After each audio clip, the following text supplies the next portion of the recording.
Hi అండి, hello, నమస్తే, welcome to my channel.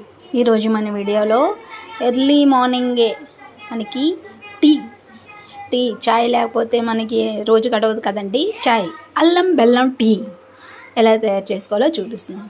ముందుగా దీనికి 1.5 గ్లాస్ పాలు తీసుకోవాలండి. డైరెక్ట్గా పాల్లోనే మనం ఏం అవసరం లేదు, బెల్లము ఒక క్యూబ్ అంత బెల్లం వేసి 1 టీ స్పూను టీ పొడి యాడ్ చేయాలండి. ఆ పాలల్లోనే, డైరెక్ట్ పాలలోనే. మళ్ళీ దీనికి డికాషను అది ఇది ఏం అవసరం లేదు, చాలా ఈజీ. అలా అల్లం ఒక చిన్న ముక్క తీసుకొని, చిన్న ముక్క తీసుకొని దాన్ని బాగా నలగ కొట్టేసి ఆ మిశ్రమంలో వేయాలండి. సిమ్లోని పెట్టి ఒక 10 మినిట్స్ బాగా మరగనివ్వాలి.